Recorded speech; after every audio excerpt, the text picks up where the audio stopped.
So good day. So this would be second to the last topic for finals. So we have amines. Okay.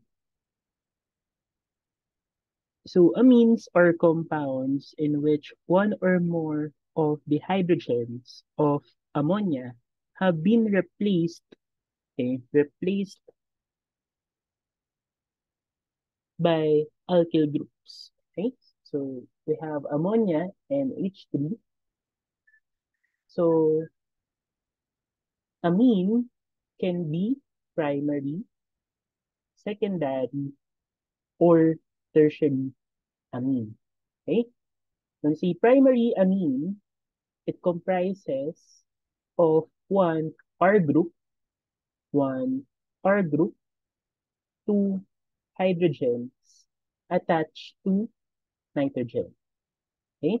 For secondary amine, so we have how many R groups? So we have two R groups and one hydrogen.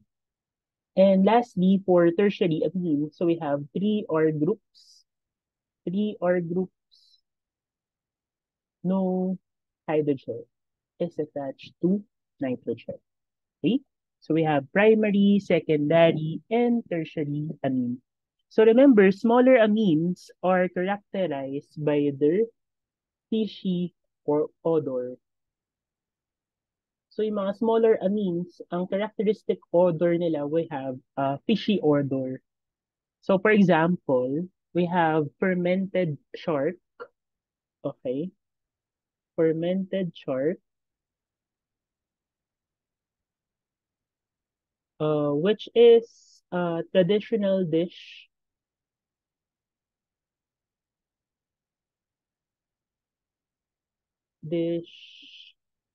in Iceland.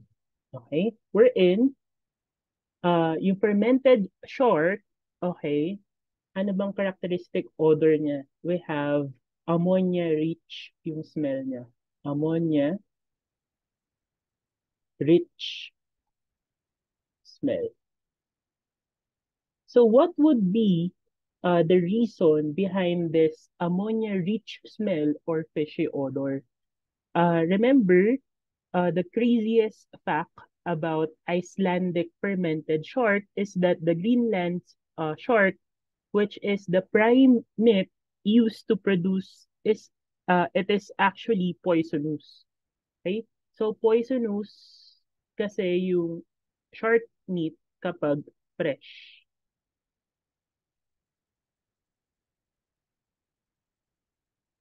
Okay? Kapag fresh yung shark meat, it is poisonous. Okay? This is due to the high content of urea and also high content of trimethyl or trimethylamine oxide. Trimethylamine oxide. Okay? So nasa short system yan. Okay? So remember, yung short meat, it is poisonous when or while fresh siya. So in order for the short meat to be utilized or to be consumed orally, it should be fermented. Okay? So remember, it should be fermented. It should be fermented para mawala yung urea and trimethylamine oxide. Okay? So remember, it should be fermented before ma-consume orally, before uh, oral consumption. It should be fermented. Okay? Since while it is fresh, high content, okay, or there is high content of urea and also high content of trimethylamine oxide. That's the reason why uh, there is fishy odor or ammonia-rich smell sa fermented char. Okay? Though, after fermentation, meron pa rin naman trace amount or uh, konti na lang, okay, which is suitable na for oral consumption. Pero while it is fresh, hindi siya suitable for oral consumption. Okay? So as I have mentioned a while ago, so we have primary amine, secondary, and tertiary amine. And also, yung distinction natin, if primary amine, one R group, two hydrogens are attached to uh, are attached directly to the nitrogen. Kapag secondary amine, there are two R groups directly attached to the nitrogen there, and also one hydrogen that is directly attached to the nitrogen.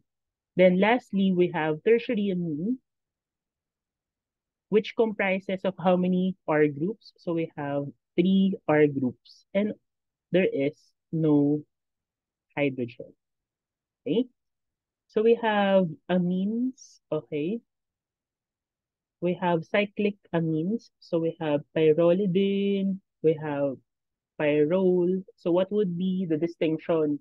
Pag pyrrolidine, cyclic without double bonds. Kapag pyrrole, there is double bond. We have piperidine, okay? It is cyclic, okay? How many carbons? One, two, three, four, five. Okay?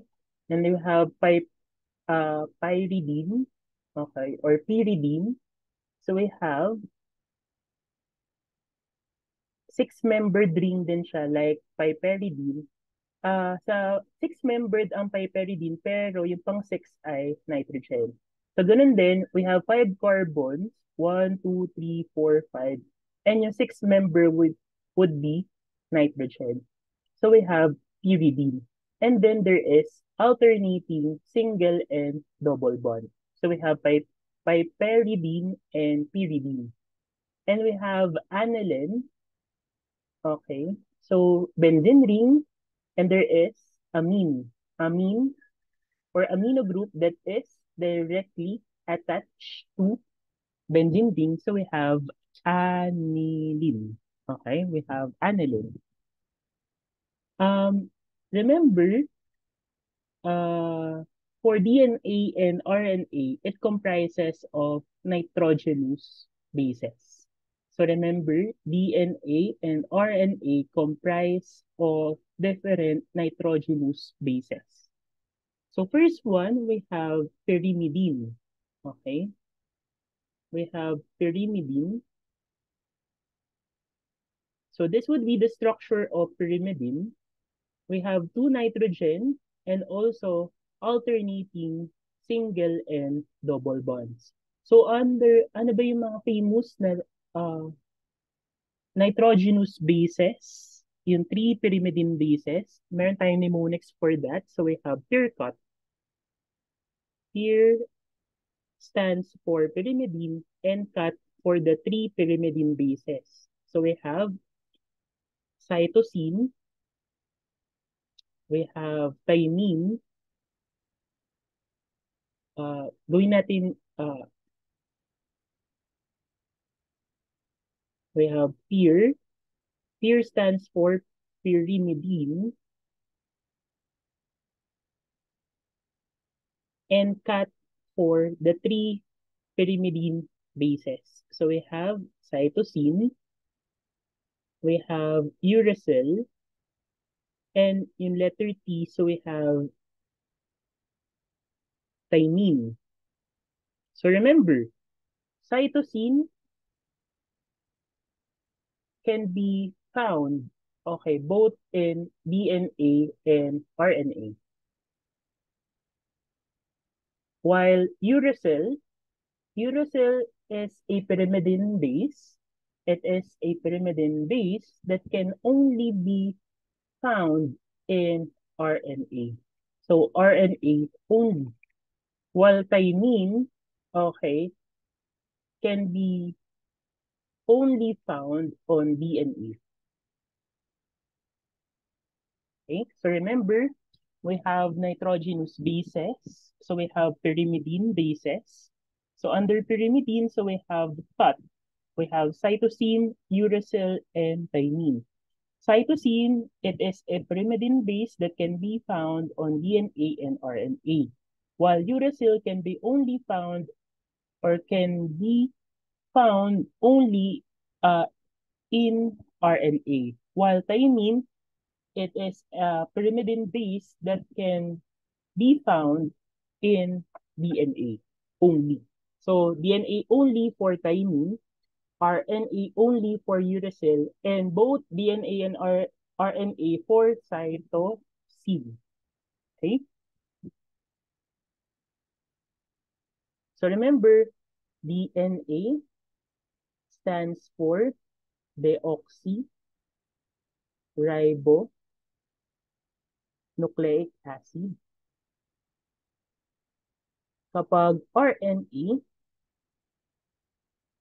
just remove the deoxy. So we have ribonucleic acid. So we have RNA, ribonucleic acid. Kapag meron deoxy, so we have DNA. Okay, deoxyribonucleic acid. Okay?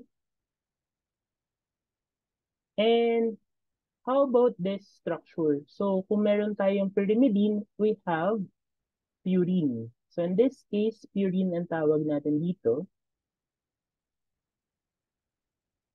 So in this case, this one, purine. And also we have mnemonics for purine bases. Okay, we have purine, purga, purga. Pu, uh, pure or pure stands for purine, and GA stands for, we have guanine and adenine. We have guanine and adenine. So remember, both guanine and adenine, okay, both guanine and adenine can be found both in DNA and RNA. So remember, purine, purga, uh, we have purine bases, so we have guanine and adenine. So both guanine and adenine can be found both in DNA and RNA. Okay? So we have amine. This would be the general representation for amine. If there would be carbon or carbonyl group that is directly attached to a nitrogen, so we have amide. Okay? And also, if there is double bond, carbon, double bond, nitrogen, then hydrogen, we have imine. Okay? So that would be your clue. Double bond, C double bond, N, then hydrogen. So we have imine. And if there is triple bond between carbon and nitrogen, so we have nitrile. We have amine kapag single bonded sa isang R group. Pag singly bonded to a R group, so we have amine. Kapag yung amine ay directly attached to a carbonyl carbon, we have amide. If there is C double bond N, then H, so we have imine. Kapag C triple bond N, so we have nitrile. So we have different pharmaceutical drugs that contain nitrogen. So we have nitrogen containing compounds. Okay, so we have diazepam. This would be the benzodiazepine nucleus, and also we have lorazepam. Okay, so later, this will be later explained, its mechanism of action, okay, so on and so forth. So we have verapamil and also febuxostat. Okay, so we have verapamil and febuxostat.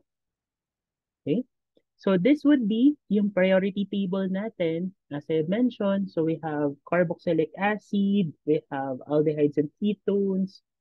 Here, nandito yung location ni amine. Still, mas priority si alcohol, ketone, aldehyde, and carboxylic acid versus amine. Okay?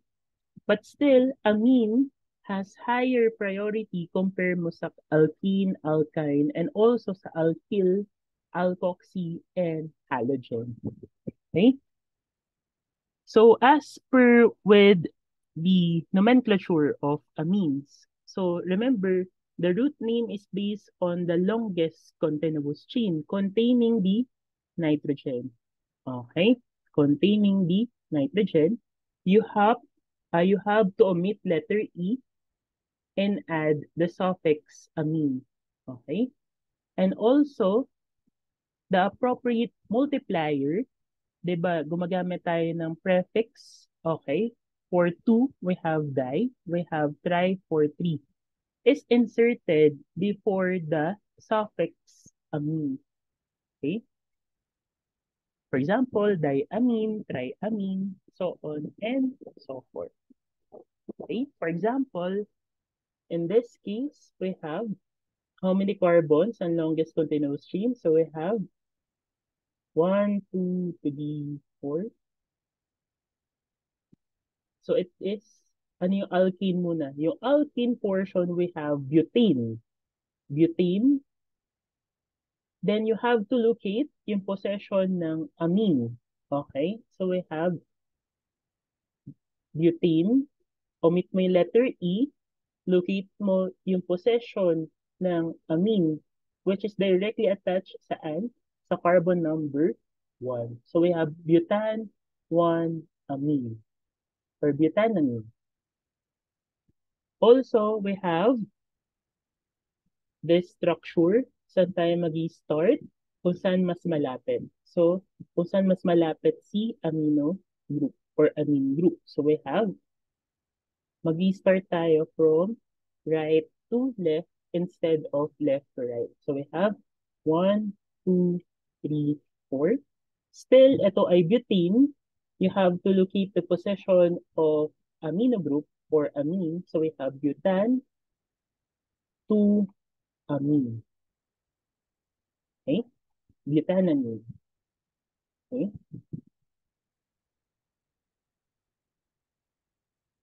Another example,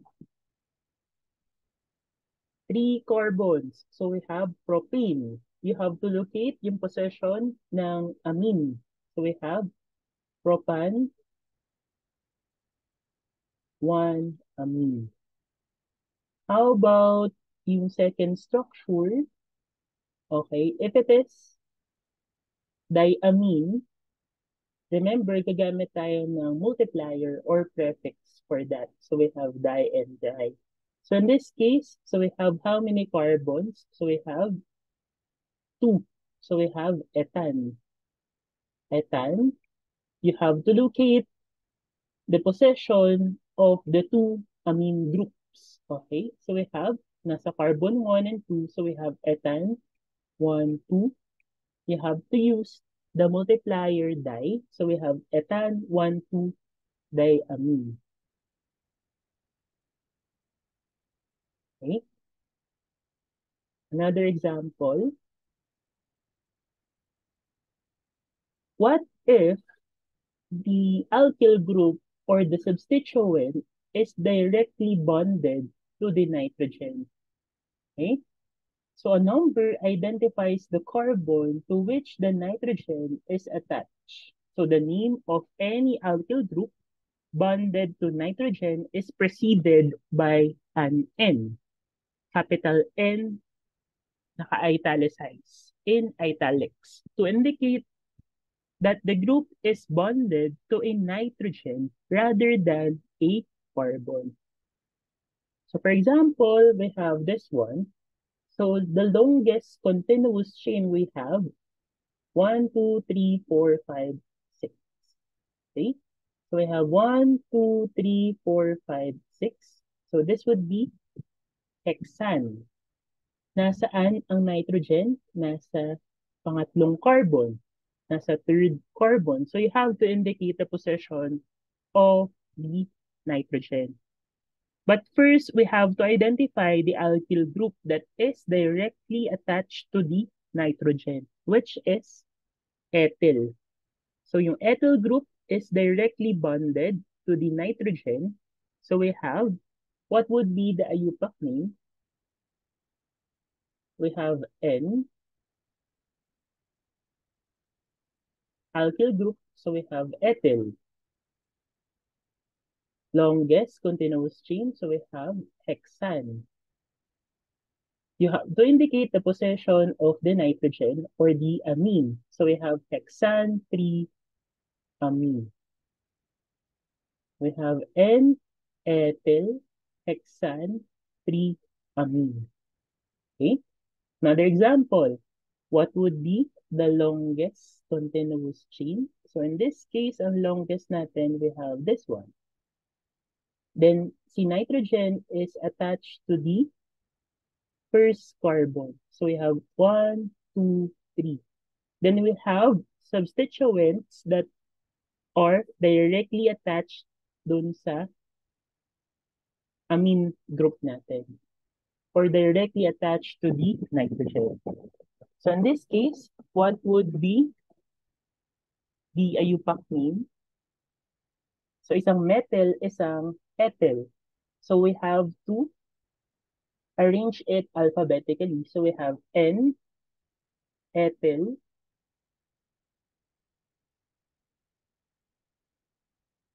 then N, methyl, propan, which is the longest continuous chain. Indicate the position, propan, 1, kung saan nakalocate or kung saan located yung amine group, propan 1, then the suffix amine.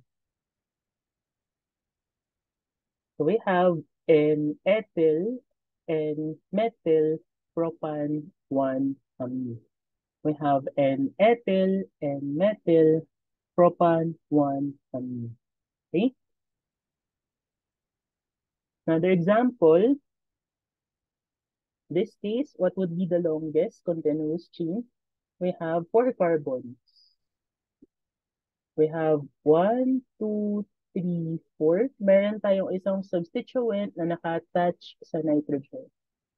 Uunahin natin yun. And also, meron tayong substituent na nasa longest continuous chain. In this case, alkyl versus halogen. Since they have the same priority level, we have to arrange it alphabetically. So we have 3-chloro.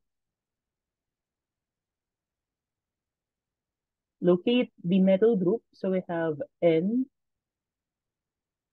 italics, okay. N, metal,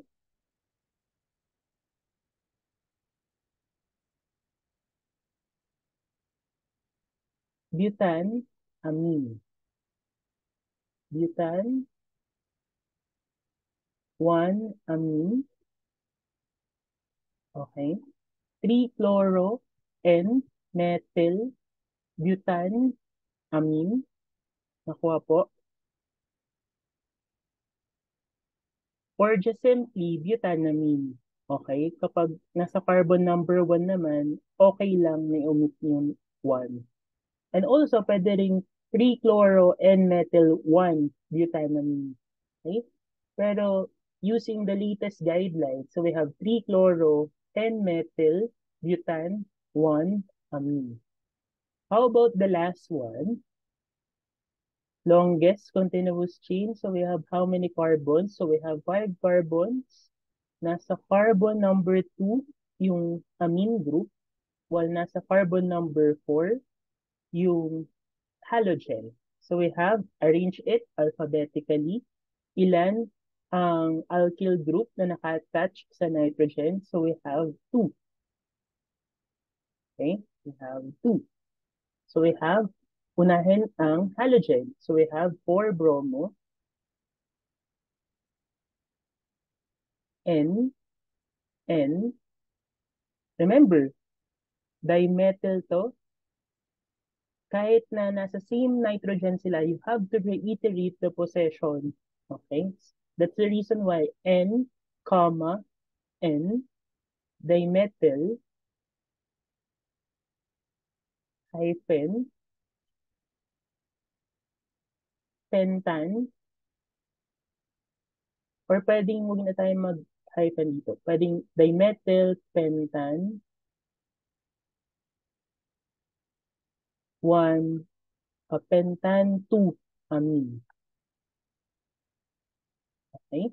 So we have 4-bromo, NN, dimethyl, pentan, 2, amine. Okay? Pentanamine, pentan, 2, amine. Pwede rin 4-bromo, NN, dimethyl, hyphen 2 hyphen pentanamine. Pero using the latest guidelines, we have 4-bromo, N, comma, N, hyphen dimethyl, pentan 2, amine. Okay? So we have dimethyl pentan 2, amine.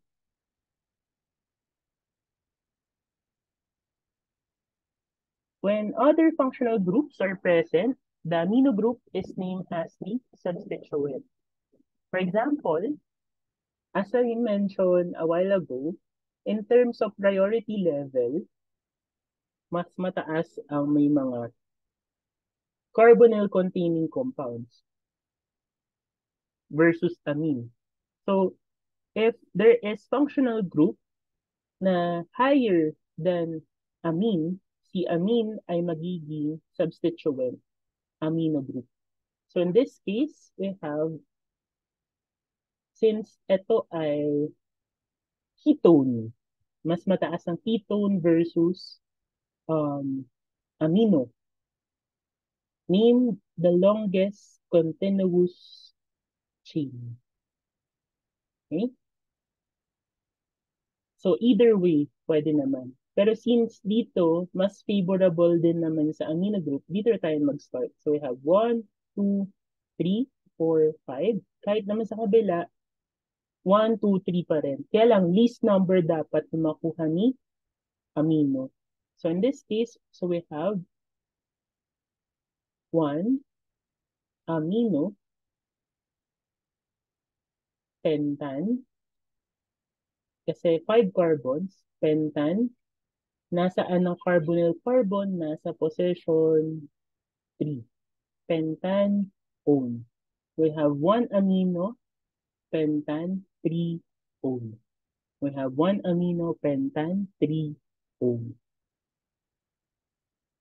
So in terms of physical properties of amine, so we have intermolecular nitrogen and hydrogen. Okay? So nitrogen, hydrogen, nitrogen, or nitrogen-hydrogen bonds raise the boiling points of primary and secondary amines, but are not as strong as the intermolecular bond from the alcohol. That's the reason why mas mataas ang boiling point, okay? Mas mataas ang boiling point ng alcohol versus amine, okay?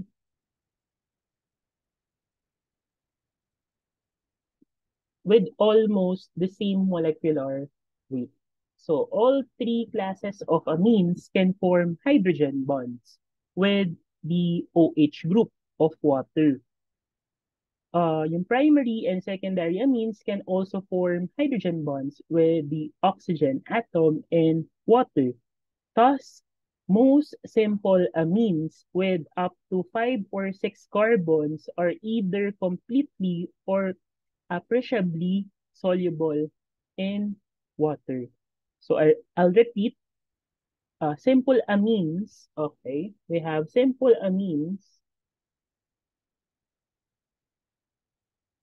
with up to 5 to 6 carbons, for example,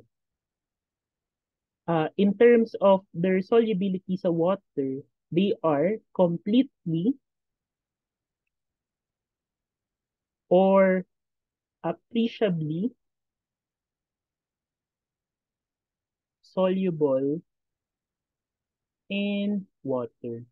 So remember, simple amines with up to 5 to 6 carbons, they are said to be completely or appreciably soluble in water.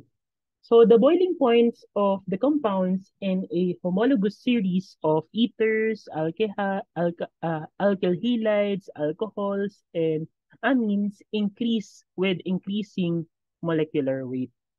Okay? So boiling points of the compounds in homologous series of ethers, alkyl halides, alcohols, and amines increase with increasing molecular weight. So we have uh, remember, primary and secondary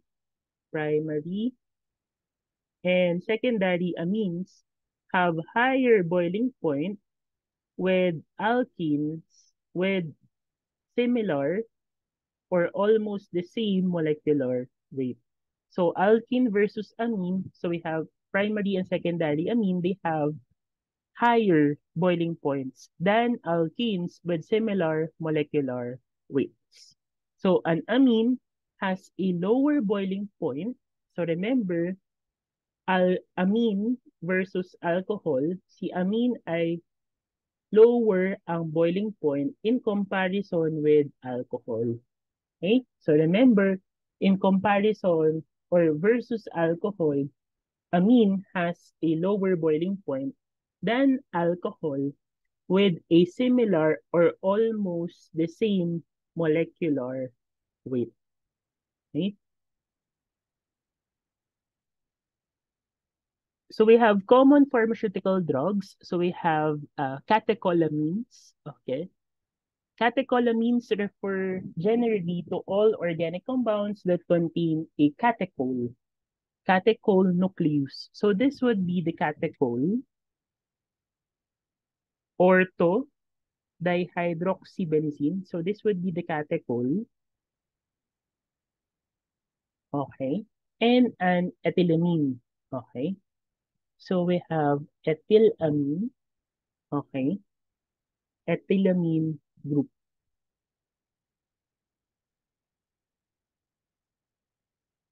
We have ethylamine group. Okay. So this one.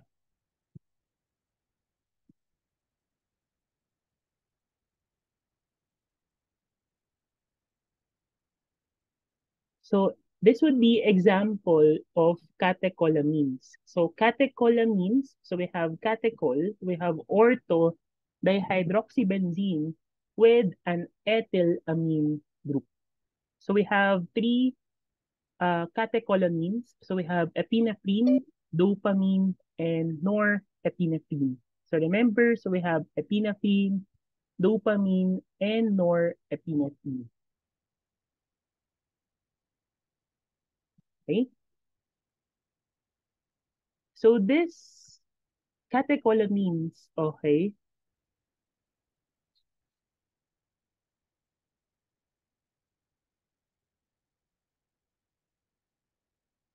are neurotransmitters. Okay? So later madidiscuss natin or ma-expound natin yan later. So when we say common pharmaceutical drugs, ang main concern natin dito, we have the adrenergic drugs. Adrenergic drugs.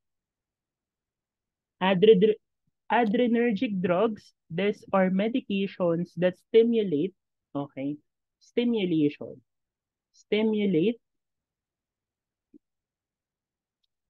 certain nerves, okay, certain nerves in our body. So they do this either by mimicking the action of the chemical messengers. Okay, ano ba yung mga chemical messengers? We have epinephrine and norepinephrine. We have epinephrine and norepinephrine. So these are epinephrine and norepinephrine, they are chemical messengers or neurotransmitters. Okay? So See, adrenergic drugs, they have two mechanisms. Number one is by mimicking the action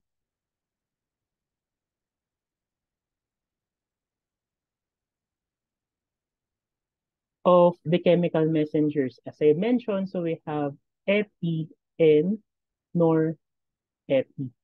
Okay? So number one is to mimic the action of the chemical messengers, epinephrine and norepinephrine. Or number two, by stimulating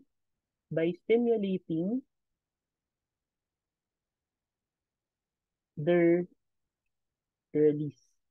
Okay, so remember, ang adrenergic drugs, they are medications or drugs that stimulate certain nerves in our body.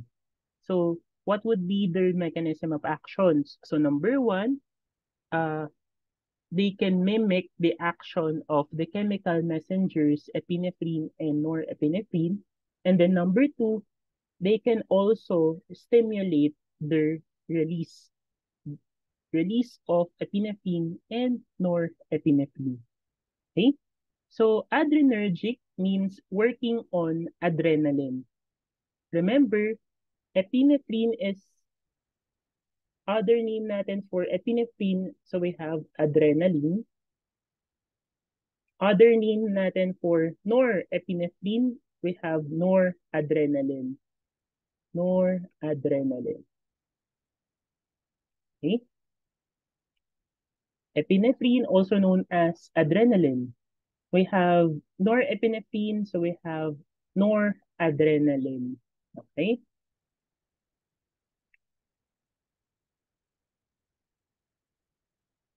So this would be yung structure natin for norepi. Okay? This would be a structure for norepi. For norepi to. Ito example ng catecholamine. So later mag-discuss natin yung mga non-catecholamines. So first, proceed muna tayo with catecholamines. So we have epinephrine, dopamine, and norepinephrine. So remember, this would be the structure of norepinephrine. Okay? And this would be the catechol or ortho-dihydroxybenzene. So we have epinephrine. So remember, epinephrine, aka adrenaline, it is a hormone. Also, neurotransmitter, as I mentioned a while ago. Neurotransmitter means chemical messenger. Neurotransmitter. Okay? So, usually, saan ba ginagamit si epinephrine? So, ginagamit siya in order to treat allergic reaction and also to or to restore cardiac rhythm. Okay? So what would be the use of epinephrine? Number one is for allergic reaction. And number two is for the restoration of the cardiac rhythm. Okay? So puna tayo with the allergic reaction. So what would be its mechanism? Allergic reaction. So for severe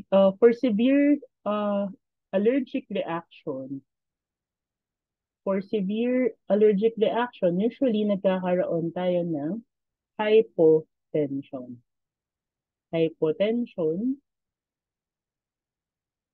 ibig sabihin, low blood pressure. Okay? Anong ginagawa ni epinephrine? Epinephrine helps to increase the blood flow. Increase the blood flow through veins, okay, by vasoconstriction. So, by constriction of blood vessels or vasoconstriction. Vasoconstriction. Okay? So remember, What would be the mechanism of epinephrine in allergic reaction? So for severe allergic reactions, this can lead to hypotension, low blood pressure. So uh what would epi do?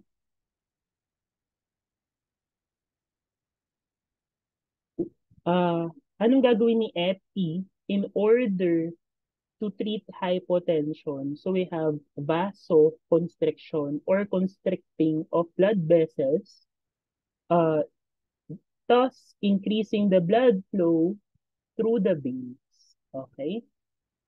So usually si epi, pwede siya mag-bind with the receptors of the smooth muscles. Okay, smooth muscles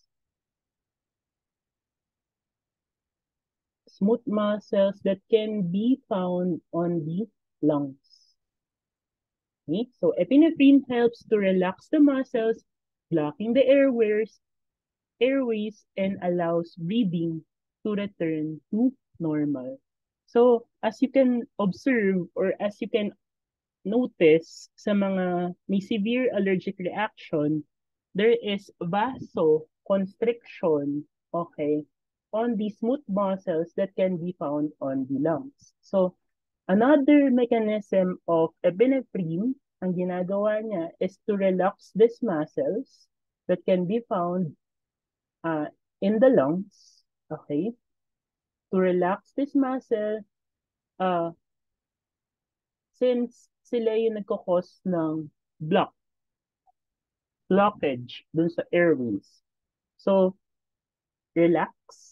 Aside from increasing the blood flow through the veins, it also relax the smooth muscles on the lungs, allows breathing to return to normal. So, nirelax niya yung muscles, blocking the airways, then allows the breathing to return to normal. Okay? So, remember, epi for allergic reaction, paano niya iti-treat? Kasi there are instances that there is hypotension sa mga severe allergic reaction. It helps to increase the blood flow through veins by constricting the blood vessels. So, it can also bind to receptors on smooth muscles that can be found on the lungs. Okay, and epinephrine helps to relax these muscles.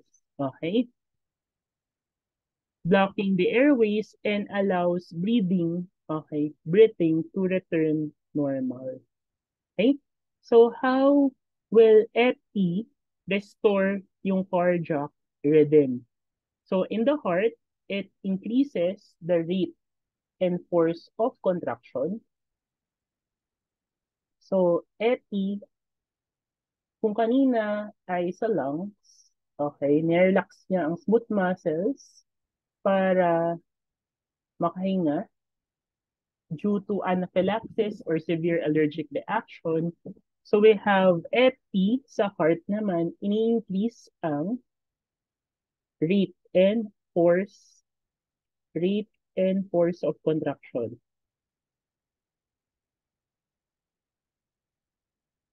Increasing the output of the blood, raising the blood pressure. As I have mentioned kanina, in order to treat hypotension. Okay? So si epi, ang activity niya sa heart is to increase the rate and force of contraction, increase din ang blood output, thus increasing or raising the blood pressure. Okay? On the other hand, so we have norepinephrine, also known as noradrenaline. Okay? So remember, it is also known as noradrenaline, which is a naturally occurring chemical in our body that can act as both stress hormone and also a neurotransmitter. So si norepinephrine can act as a stress hormone and also a neurotransmitter, can act as a stress hormone and also a neurotransmitter. So remember, ang neurotransmitter, they are chemical messenger. So by definition, a neurotransmitter, they are, or it is a substance that sends signals between nerve cells. So chemical messengers in layman's term. So norepinephrine, uh, it is released into the blood as a stress hormone. So na-release siya saan? Sa blood as stress hormone.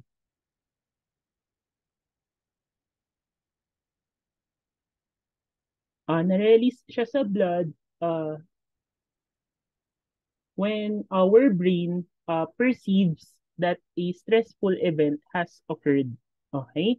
So, as I mentioned, norepinephrine, uh, it is a stress hormone sa na-release sa blood during stressful event. So, anong ginagawa niya? If na-release siya sa blood, anong ginagawa niya during stressful event? So, it increases alertness, arousal, and attention. Okay? So once na ma-release ang norepinephrine in the blood, it increases alertness, arousal, and attention. It also constricts, okay? Constricts the blood vessel. So vasoconstriction. It also constricts blood vessels to maintain also yung vasoconstriction na ginagawa ni norepinephrine is help to maintain blood pressure. Maintains blood pressure in times of stress. And also, it affects your sleep and wake cycle and also your mood. So, anong effect niya sa sleep-wake cycle?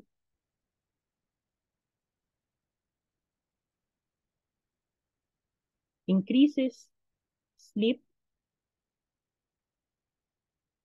by exciting a subset of neurons in the VLPO. So VLPO stands for ventrolateral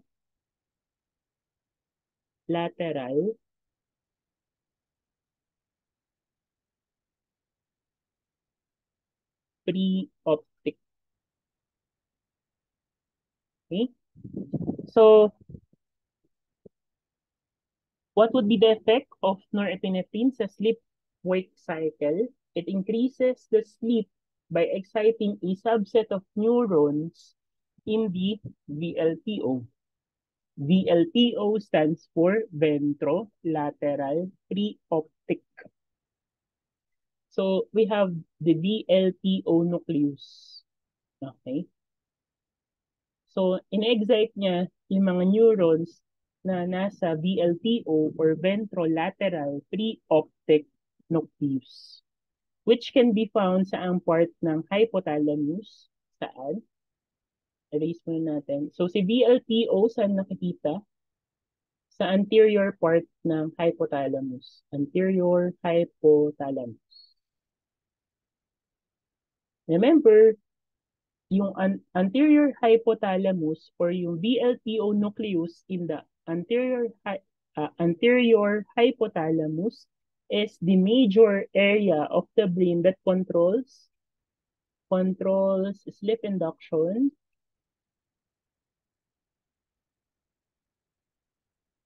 and maintenance. Okay? So remember, in-increase niya ang sleep by exciting the subset of neurons that can be found sa VLPO.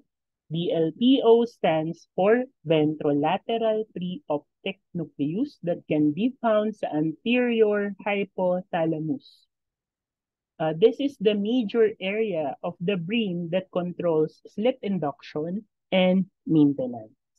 How about sa mood? Para naman siya nakaka-affect sa mood.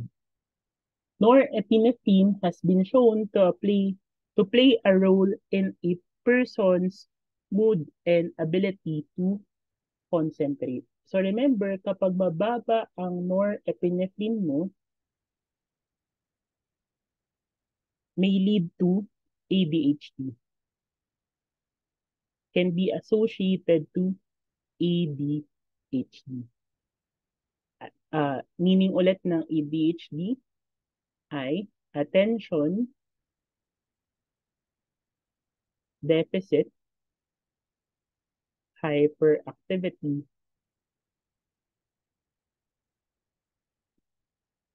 disorder. Okay, so we have attention deficit hyperactivity disorder. So low levels of norepinephrine can be associated nor to attention deficit hyperactivity disorder. Diba? Remember, kapag mataas ang norepinephrine mo, ini-increase ang alertness, arousal, and attention. So, if there would be low levels of norepinephrine, mahihirapan kang mag-focus. Mahihirapan kang yung attention mo madaling mabaling sa ibang topic. Okay? If low level ang norepinephrine, decrease ang alertness, decrease ang arousal, decrease din attention. So, low level of norepinephrine, okay, may lead to conditions like ADHD or attention deficit hyperactivity disorder. And also, low levels of norepinephrine can be associated to depression. So, aside from ADHD, it can be also associated to depression.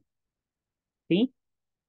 Next, we have dopamine. So, dopamine is a neuromodulator or neuromodulatory molecule. Dopamine, neuromodulatory molecule.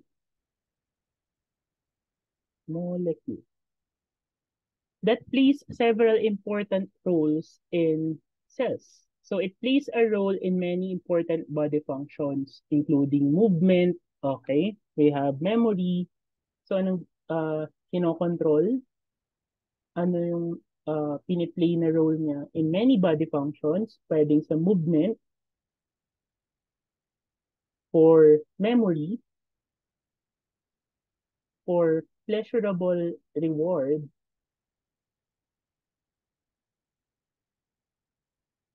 and also for motivation.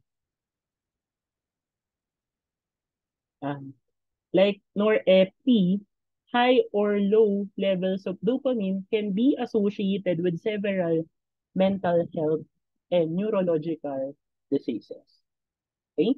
So remember, ang dopamine, it is a neuromodulatory molecule that plays several important roles and many important body functions. For example, for movement, for memory, for pleasurable reward, and motivation. So dopamine can provide an intense feeling of reward. So dopamine is most notably involved in helping us to feel pleasure as part of the brain's systemic reward system. So pleasure, okay? Dahil yan sa dopamine. So remember, dopamine can provide an intense feeling of reward. Dopamine is most notably involved in helping us to feel pleasure, not pressure, pleasure, as part of the brain's reward mechanism. Okay?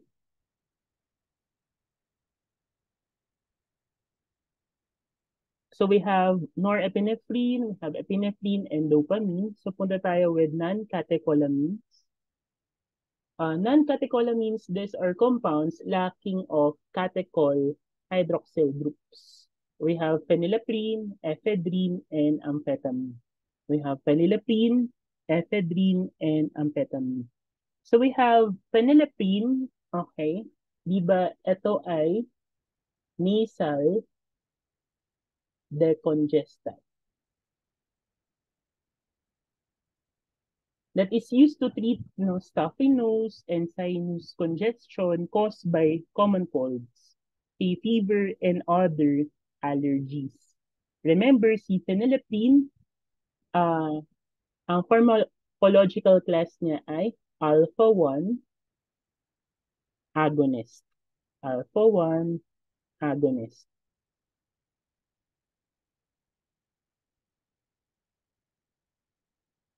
Remember, uh, pag na-activate kasi yung alpha-1, yan ay may effect, okay, sa arterioles na nasa nasal mucosa.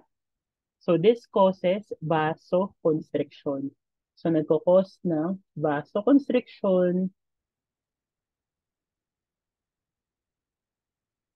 which leads to decreased edema and also mag-increase ng drainage, okay, of sinus cavity. Okay? Pag na-stimulate kasi ang alpha-1, okay, nagko-cause ng vasoconstriction, okay, which leads to decreased edema, okay, yung swelling ng sinuses, and also mag-increase ang drainage, okay, favorable sa pag-drain ng sinus cavities. Okay? Ano ba yung mga drugs o common OTC drugs na mayroong phenylephrine? So we have Neosep,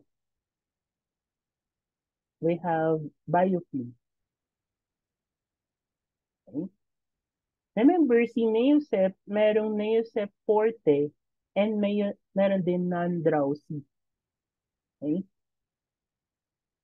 Neosep Forte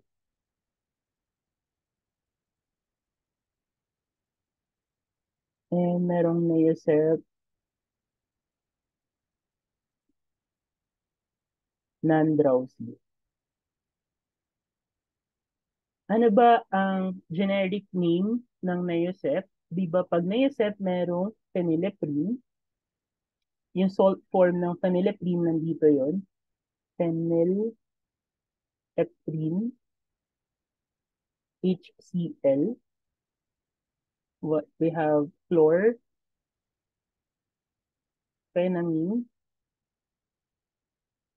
maleate, naka-salt form din. And we have paracetamol. Ano pinagkaiba niya sa Neosep non-drowsy?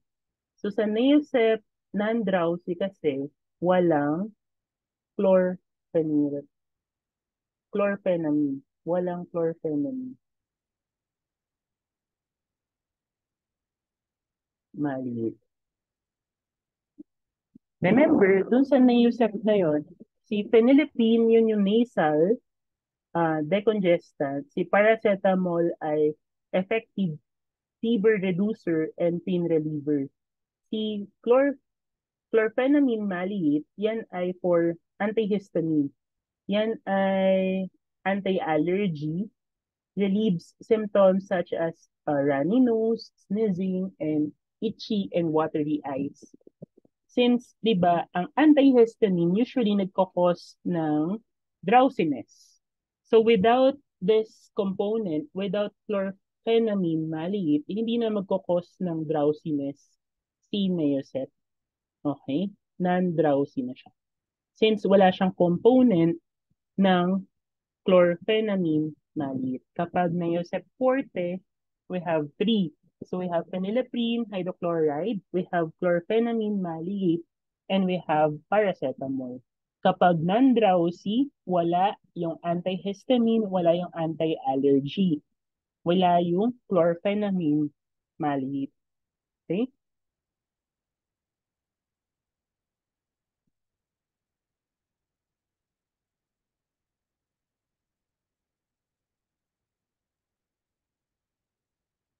Una tayo with ephedrine. So we have ephedrine. It is a prescription medicine that is used to treat symptoms of blood pressure. Okay? Ito ay ginagamit nyo used to treat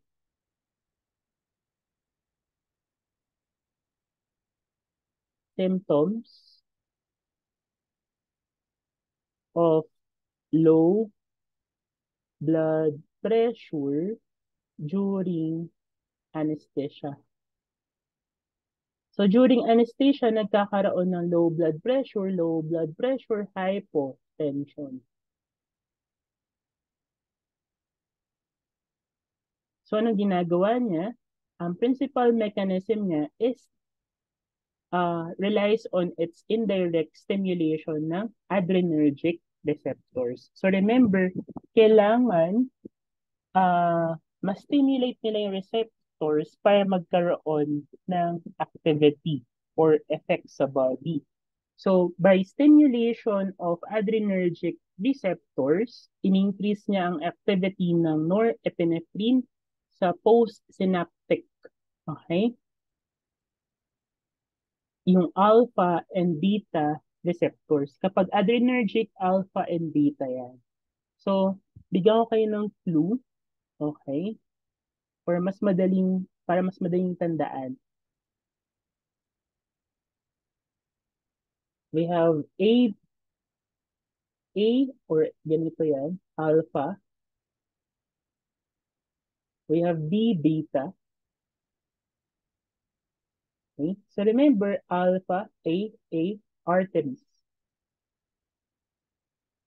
Kapag beta, letter B, B, pwede yan, dalawa. Pwedeng beats sa heart, pwedeng sa breaths or sa lungs ang activity niyan.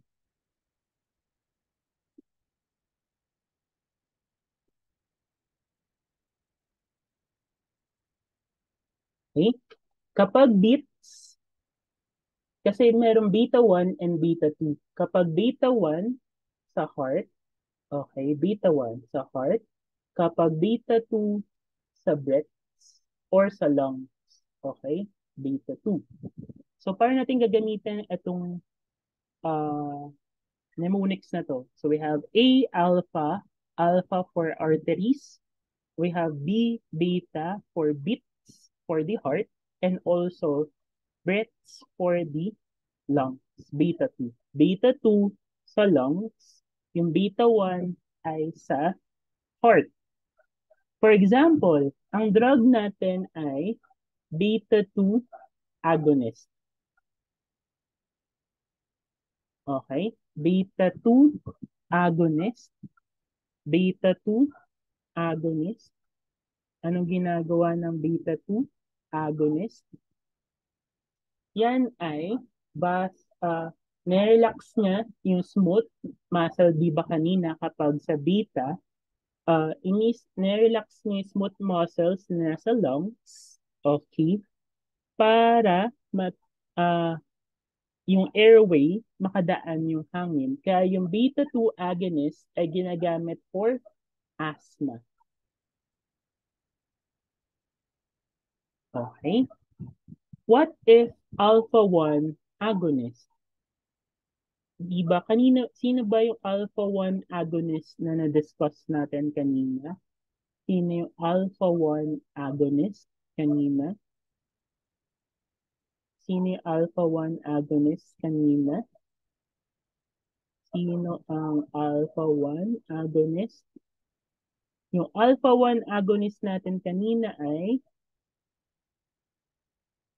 sino? We have si phenylephrine. Diba si phenylephrine ay alpha 1 agonist. So, ano bang ginagawa ng alpha 1? Kino-constrict ang blood Okay. Alpha-1 sa arteries, vasoconstriction. Okay. Constricted. Okay. Vasoconstricted yung blood vessel. So, mag-shrink yung swollen na nasal mucous membrane. So, nagkakaroon ng drainage o nagkakaroon ng decrease ng nasal congestion. Kaya nga ang phenylephrine ay ginagamit mo as nasal decongestant. So we have nasal congestion. Decrease ang nasal congestion kapag na-stimulate ang alpha-1. Since ang phenylephrine ay alpha-1 agonist, dinidecrease niya ang nasal congestion. Since ang phenylephrine ay nasal decongestant, tinatanggal niya yung bara. Okay?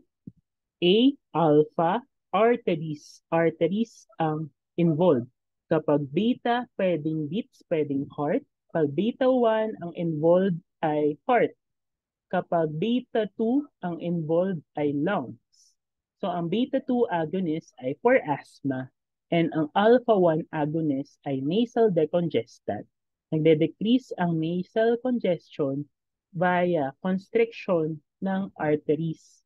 Mag-shrink kasi yung swollen, yung pamamaga, okay, nung nasal mucous membrane. So, which is favorable sa drainage, no? Nung accumulation ng mucus doon. So, decongestant po ang phenylephrine. Okay? Ang ephedrine, as I had mentioned kanina, ano ba ang activity ng ephedrine? Yan naman ay may effect both sa alpha and sa beta. Pero di ba, as I mentioned kanina, si ephedrine ay ginagamit mo to treat symptoms of low blood pressure during anesthesia. Diba? During anesthesia, prone sa low blood pressure, hypotension.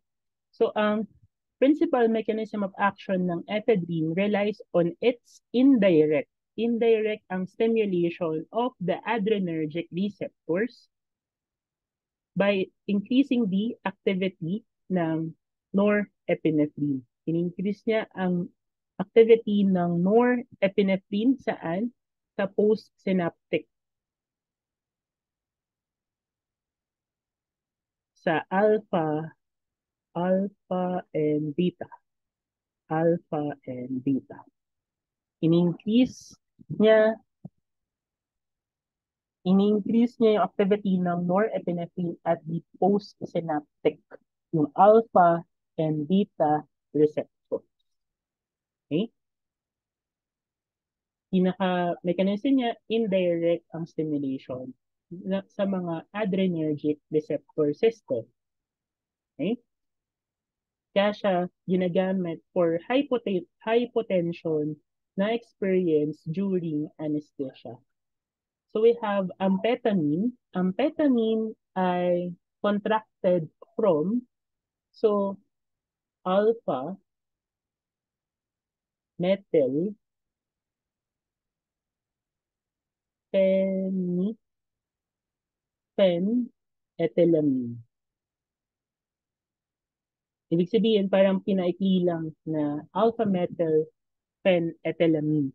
So, it is, yung amphetamine ay short for alpha-methyl phenethylamine. So, anong ginagawa ng amphetamine? Yan ay CNS stimulant. CNS stimulant. Saan ginagamit ang amphetamine? Ginagamit to for the treatment ng ADHD. Ginagamit for the treatment of ADHD. Okay? So, anong ginagawa ng amphetamine sa central nervous system? CNS stimulant siya in a sense na ini-increase niya ang dopamine. Increase ang dopamine, norepinephrine. Okay? And also, na-increase din niya ang serotonin. Pero, lesser extent lang. Okay? Mostly, kaya niya predominantly dopamine and norepinephrine. Kapag serotonin, okay, so we have lesser or to a lesser extent lang yung kaya niya for serotonin. Okay? So, si amphetamine or central nervous system stimulants no, that work to restore imbalance of the brain by increasing the mental alertness, improving the ability to focus, kaya nga siya ginagamit or hence treatment siya for ADHD or attention deficit hyperactivity disorder. Okay?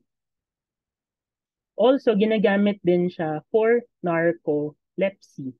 'Di ba? Na-discuss natin sa narcolepsy, person to suddenly fall asleep at inappropriate times. Ito yung nakakatulog, okay? Even na, for example, bigla na lang nakakatulog, okay? Yun yung narcolepsy. In layman's term, narcolepsy, uh, ito yung sudden falls asleep at inappropriate times. So, ginagamit din siya for obesity, for narcolepsy, for obesity. Ito rin yung mga na-discuss natin na midterms for ADHD, for narcolepsy, and for obesity. Kasi they work in the brain to reduce appetite. So, paano nagiging nakakatulong yung amphetamine sa obesity? Si amphetamine kasi ay appetite suppressant.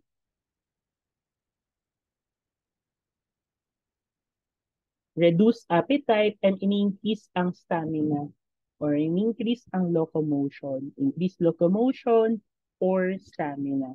Since appetite suppressant si amphetamine, pwede mo siya magamit to treat or to manage obesity. Okay?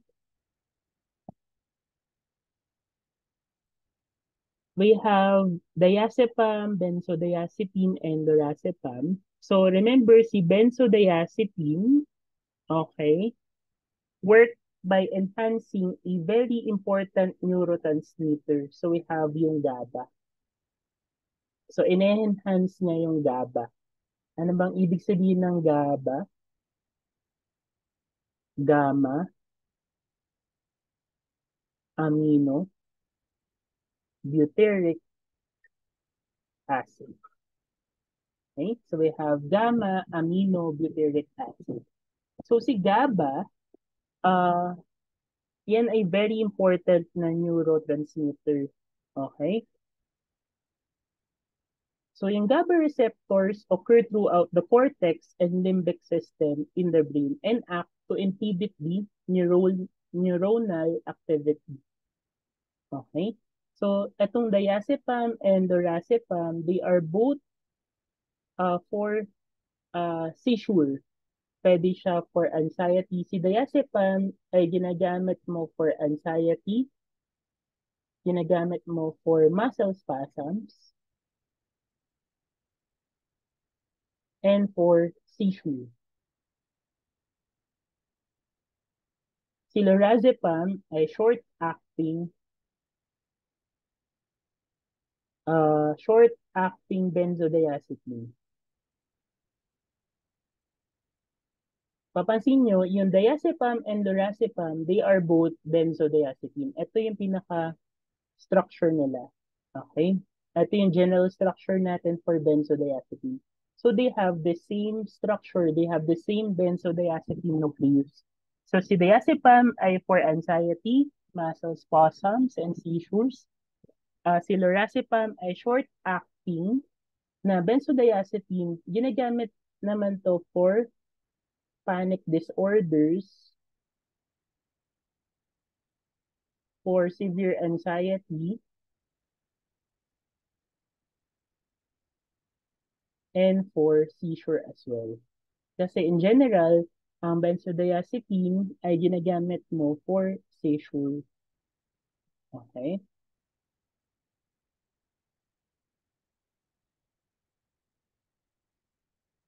Ine-enhance niya ang GABA. Ano bang ginagawa ng GABA?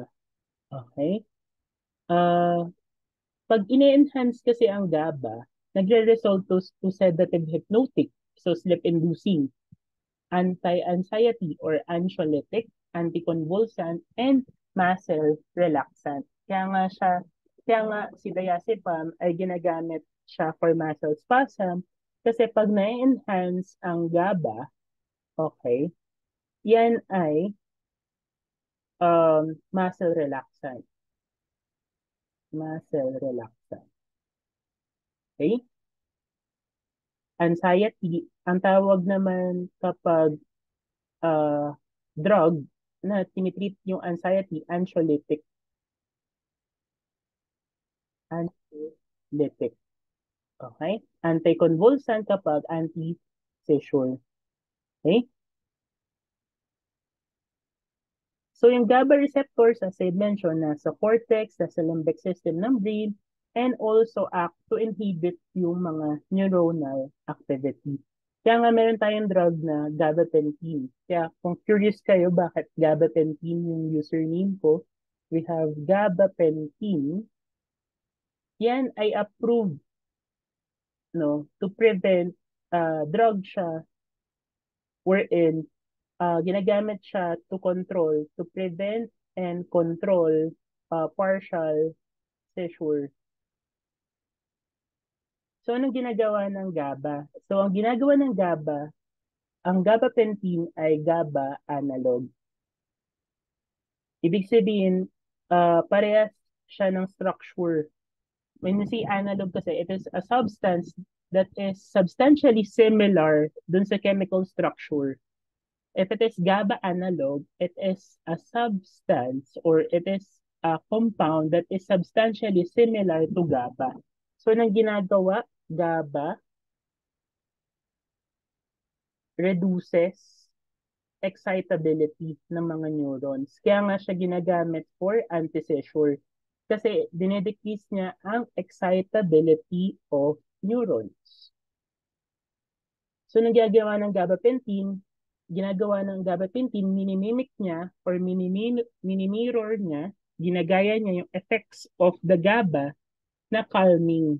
Kinakalm niya yung mga neurons. Dinedecrease yung excitability ng neurons para magamit mo siya as anti-seizure. As I mentioned, si diazepam ay for anxiety, muscle spasms, and seizure. Si lorazepam ay short-acting benzodiazepine na ginagamit mo for panic disorders, for severe anxiety, and for seizure. Then we have verapamil. So si verapamil ay ginagamit mo for hypertension.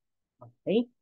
And also, ginagamit mo din siya for chest pain. Ano ba ang term natin for chest pain? Medical term, we have angina. Okay?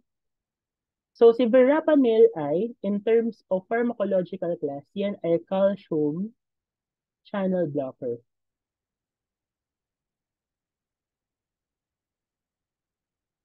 Okay? If you have high blood pressure, medicines work by blocking the calcium going sa muscles sa heart. Okay? Need kasi ng calcium, or for example, this would be your heart. This would be your calcium. Need mo ng calcium in order na mag-contract si heart. Kasi pag nag-contract si heart, okay, mag-increase ang blood pressure. So, ang ginagawa, binablock yung calcium channel blocker, para ma-relax yung muscle na nasa heart. So, hindi siya ganun mag-contract. So, magbababa ang blood pressure. Okay? So, remember, verapamil ay calcium channel blocker. So, if you have high blood pressure, these medicines work by blocking yung mga calcium going to the muscles of the heart. Kasi, remember, ang calcium ay necessary for contraction. Okay? So when you block the calcium, it makes the muscles relax dun sa heart. Kasi kung contract ng heart, this will lead to hypertension. So ang ginagawa, binablock ng calcium If walang calcium na necessary for contraction, bababa ang blood pressure. Favorable for hypertension and for chest pain or angina. Okay? Last, we have febuxostat. Ang ginagawa niya is uh, binababa niya ang uric acid. Since ang febuxostat ay anti-hyperuricemic agent, lower lower hyperuricemia.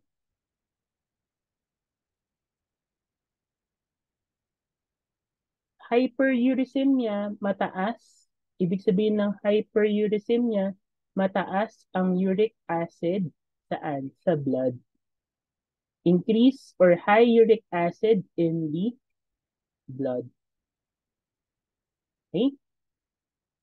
So usually, si febuxostat, ginagamit siya ah kapag hindi effective ang allopurinol. Okay? Yung allopurinol ay another drug for gout. Okay? Ginagamit siya for gout. What if hindi na effective yung allopurinol? Gumagamit tayo ng febuxostat. So in patients with gout who have been treated with allopurinol that did not work well or cannot be treated with allopurinol, so instead of allopurinol, gagamit tayo ng febuxostat to decrease yung uric acid na nasa blood, to decrease ang hyperuricemia. Hyperuricemia, increase ang uric acid na nasa blood. Okay? Okay. So that concludes our discussion for amine. Okay? Thank you and have a great day.